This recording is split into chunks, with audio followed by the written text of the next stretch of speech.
Bismillahirrahmanirrahim. Assalamualaikum warahmatullahi wabarakatuh. Kembali lagi di video pembelajaran PJOK. Baik, di video pembelajaran kali ini kita akan belajar tentang materi selanjutnya, yaitu adalah tentang atletik.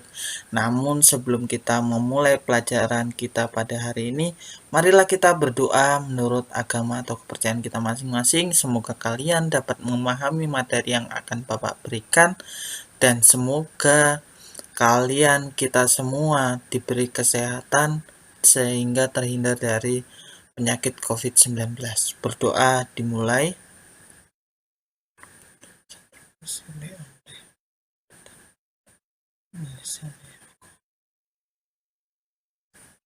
Berdoa selesai.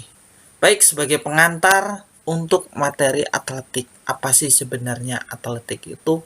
Jika kalian berpikir, maka pasti yang ada di benak kalian adalah atletik itu adalah identik dengan lari. Tapi pada dasarnya atletik tidak hanya lari. Nah, atletik merupakan salah satu cabang olahraga yang terdiri dari gabungan jenis olahraga fisik. Ada lari, ada lempar, kemudian ada lompat, dan ada jalan. Jadi ini adalah kombinasi jenis olahraga fisik dari lari, lempar, lompat, dan jalan.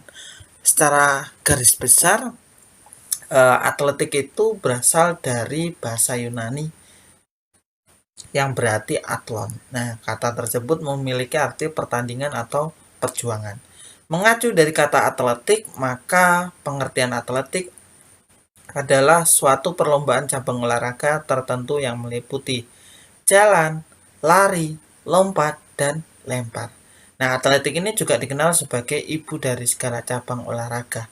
Hal itu dikarenakan dasar olahraga atletik adalah berjalan, lari, lompat, dan lempar. Kemudian menjadi gerakan dasar di beberapa jenis olahraga. Ini adalah pengantar untuk materi kita atletik. Nah, pada awalnya olahraga atletik ini dipopulkan oleh bangsa Yunani sekitar abad 6 sebelum Masehi. Saat itu perlombaan lari menjadi salah satu cabang olahraga yang ditandingkan. Baik, kita akan belajar tentang materi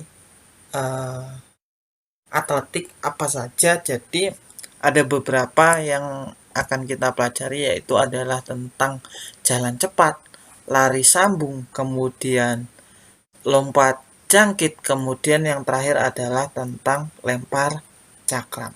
Nah, kita akan pelajari itu semua pada video pembelajaran kita kali ini. Oke, yang pertama adalah jalan cepat. Apa sih jalan cepat itu? Jadi jalan cepat adalah gerakan maju dengan melangkahkan kaki tanpa adanya hubungan terputus dengan tanah. Saat melangkah, kaki depan harus menyentuh tanah terlebih dahulu sebelum menapaki tanah. Jadi yang dinamakan dengan jalan cepat ini dia awalnya berasal dari bahasa Inggris. Race walking merupakan cabang olahraga atletik berjalan gerak maju dengan melangkah tanpa adanya hubungan terputus dengan tanah. Apa sih maksudnya? Jadi setiap kali melangkah, kaki depan itu harus menyentuh tanah sebelum kaki belakang itu meninggalkan tanah. Oke? Jadi kaki depan harus menyentuh tanah. Kemudian sebelum kaki tersebut kaki belakang meninggalkan tanah. Nah, kaki yang digerakkan maju ke depan harus diluruskan sejak persentuhan pertama dengan tanah hingga badan mencapai posisi vertikal. Selain itu, pada saat kaki berada di tanah, maka kaki tersebut harus lurus atau lutut tidak boleh bengkok. Jadi ada dalam aktivitas pembelajaran jalan cepat ini ada beberapa hal yang harus kalian perhatikan. Yang pertama adalah kaki harus selalu menyentuh tanah. Yang kedua adalah posisi badan kita vertikal atau lurus, tegap. Dan yang ketiga adalah posisi lutut itu tidak boleh bengkok. Ini harus lurus. Posisi kaki itu sebagai tumpuan, dalam ini posisinya tegak lurus. Jadi posisinya tegak lurus seperti kita badan tegap, kemudian posisi dari lutut itu tidak boleh bengkok, kaki itu tidak boleh bengkok, maka dia harus lurus. Kira-kira itu adalah gambaran dari jalan cepat. Nah, jalan cepat ini ada dua yang diperlombakan dalam permainan dalam lomba, yaitu untuk putra biasanya jaraknya adalah 10 km, 20 km, dan 50 km. Ketika di jalan raya itu biasanya 20 km dan 50 km. Nah, bagi putri itu biasanya panjangnya lintasannya hanyalah 10 km dan 20 km. Dan di jalan raya itu biasanya adalah 20 km. Nah, jadi ini adalah gambaran untuk perlombaan jalan cepat pada lintasan lurus. Jadi lintasan lurus, posisi badan harus tegak, kemudian perhatikan tangan. Tangan itu adalah seperti ini. Jadi seperti kita jalan pada biasanya tangan itu diayun, posisinya kira-kira tangannya adalah segitiga, membentuk sudut segitiga siku-siku, kurang lebihnya seperti itu. Posisi badan harus vertikal atau tegak, kemudian posisi lutut haruslah lurus. Nah, ini adalah perlombaan jalan cepat untuk ketika di tikungan. Perhatikan posisi tangannya, posisi kakinya. Ini adalah gambar posisi ketika jalan cepat pada tikungan. Perlombaan jalan cepat menempuh jarak 400 meter, ini yang biasanya jalan cepat untuk lintasan pendek. Itu gerakan langkahnya seperti ini. Langkah jalan cepat pada umumnya juga sama. Nah, kemudian ketika memasuki finish, masih posisi badan itu tetaplah lurus, tetap tegak, vertikal, siku itu tidak boleh bengkok.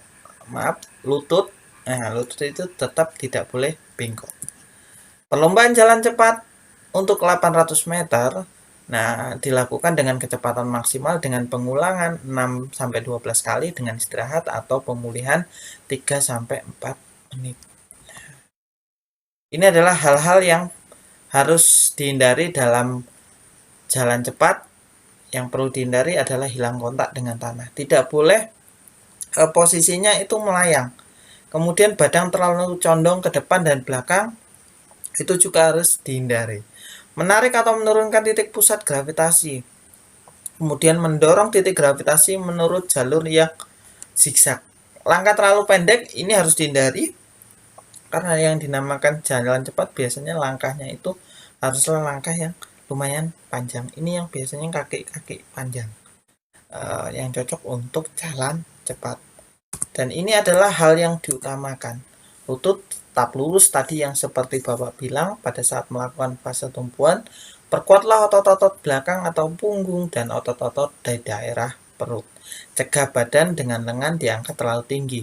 Gerakan kaki pada garis lurus atau di atas garis lurus. Yang terakhir adalah lakukan daya dorong dengan penuh, gunakan gerak lengan yang mudah dan gerakan pinggang. Peraturan dalam jalan cepat ini adalah peraturannya. Menghendaki tidak terputusnya kontak kaki antara kaki berjalan dengan tanah. Ini tidak boleh. Nah, ini peraturan yang harus, yaitu adalah kaki dengan tanah tidak boleh terputus. Lutut kaki penopang harus tetap lurus pada saat fase menumpu. Lengan dan bahu tidak harus diangkat terlalu banyak selama bergerak maju. Jadi cukup seperti ini saja. Nah, seperti joget keju. Kalau sekarang lagi viral joget keju, nah posisi tangannya seperti itu. Jadi seperti ini saja. Tapi posisi lutut tetaplah lurus. Nah, kemudian badan harus vertikal atau juga lurus. Nah, selanjutnya adalah kita masuk ke materi selanjutnya, yaitu adalah lari sambung atau estafet. Nah, dalam permainan lari sambung atau estafet ini, jadi ada beberapa yang harus kalian pahami. Nah, cabang lari sambung atau estafet ini adalah salah satu lomba lari yang perlombaannya atletik dilaksanakan secara bergantian atau berranting. Nah, cabang olahraga ini memiliki nomor estafet menjadi bagian yang dalam perlombaan atau kejuaraan. banyak sekali di dalam kejuaraan. Salah satunya lari itu adalah lari sambung atau estafet. Nah, lari estafet adalah lari dengan nomor bergu yang dilakukan secara bersambung dari start hingga melewati finish dengan pelari sebanyak biasanya 4 orang, serta memiliki kewajiban membawa tongkat hingga menyentuh garis akhir, seperti dilansir dalam halaman Badan Atletik Dunia. Kejuaraan tingkat dunia hingga olimpiade biasanya diisi dengan 2 nomor yang diperlombakan. Lari estafet yaitu adalah 4 kali 100 meter dan 4 kali 400 meter. 4 kali 100 meter artinya setiap lari sejauh kira-kira 100 meter. Kalau 4 kali 400 meter berarti setiap pelari itu biasanya adalah jaraknya 400 meter. Kira-kira seperti itu. Nah, kedua kategori tersebut dipisahkan untuk atlet putra dan putri dengan peraturan serupa dalam perlombaan. Dalam teknik dasar biasanya yang perlu diperhatikan adalah awalan atau startnya, kemudian pergantian tongkatnya, serta teknik finishnya. Itu yang harus diperhatikan. Nah, teknik start itu ada 2. Yang pertama adalah untuk pelari pertama, setiap regu itu menggunakan start jongkok. Jadi pelari pertama itu dia menggunakan start jongkok. Pelari kedua, pelari ketiga, dan pelari keempat itu menggunakan start melayang. Start melayang itu kurang lebih posisinya hampir sama kayak berdiri. Kalau start jongkok kan kita tahu. Jadi start jongkok itu hanya untuk pelari pertama. Kira-kira seperti itu gambaran untuk lari sambung atau estafet. Nah, ini adalah strategi taktik untuk bagaimana sih, apa sih ciri khas dari pelari pertama, pelari kedua, pelari ketiga, dan pelari keempat. Pada pelari pertama itu adalah memiliki, pastikan orang tersebut adalah pelari tersebut memiliki kemampuan start yang baik. Kemudian tapi dia biasanya daya tahannya kurang jika dibandingkan pelari lainnya. Kecepatan yang tinggi juga, larinya punya kecepatan yang tinggi tetapi daya tahannya kurang. Nah, ini diletakkan untuk pelari pertama. Pada pelari kedua biasanya terampil, punya tugas ganda yaitu sebagai penerima dan pemberi tongkat. Dia memiliki daya tahan yang baik. Kalau pelari pertama tadi daya tahan tubuhnya itu kurang. Nah, kalau pelari kedua ini daya tahannya baik. Biasanya pelari kedua ini dipilih karena dia kurang memiliki kemampuan di tikungan. Biasanya ini lintasannya nanti adalah berupa lurus, dia tidak terlalu menikung. Jika dia tidak memiliki kemampuan dalam lari di tikungan, maka letakkan dia di pelari kedua. Terus Pak, bagaimana jika dia memiliki kemampuan berlari di tikungan? Maka letakkan di pelari ketiga. Dia memiliki kemampuan di tikungan dengan baik, memiliki daya tahan yang baik, dan memiliki tanggung jawab. Selanjutnya pelari keempat adalah pelari yang mempunyai semangat tinggi. Ini biasanya sebagai penentu. Pelari yang terakhir adalah pelari yang tercepat. Nah, ini adalah peraturan perlombaan lari sambung atau estafet. Yang pertama adalah tongkat estafet, biasanya panjangnya 28-30. Berarti ini kira-kira panjangnya seperti penggaris pada umumnya. Beratnya adalah 50 gram, artinya setengah on atau 0,05 kg, bergaris tengah 38 mm, atau dia buletannya itu diameternya adalah 3,8 cm. Nah, ini biasanya kecil saja. Panjang lintasan tongkat estafet adalah, pergantian tongkat estafet adalah 20 meter. Jadi pemain kedua, pelari ketiga, pelari keempat itu jika dia ingin melakukan pergantian tongkat atau menerimakan tongkat, maka lari maksimalnya adalah 20 meter dari dia start melayang tadi. Lebarnya lintasannya biasanya adalah 1,20 meter. Setiap pelari harus tetap tinggal di jalur lintasannya meskipun tongkat sudah diberikan. Nah, apabila tongkat terjatuh, maka diambil oleh pelari yang menjatuhkannya. Oke, kira-kira itu adalah gambarannya. Selanjutnya adalah lompat jangkit.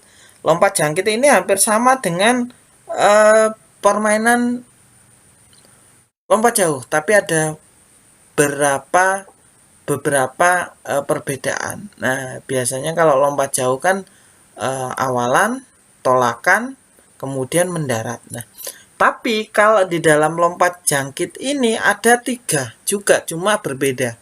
Yang pertama adalah hop. Hop itu adalah lompatan yang dilakukan dengan satu kaki. Nah, mendarat dengan kaki yang sama, dengan kaki tolakan. Selanjutnya adalah ada istilah step.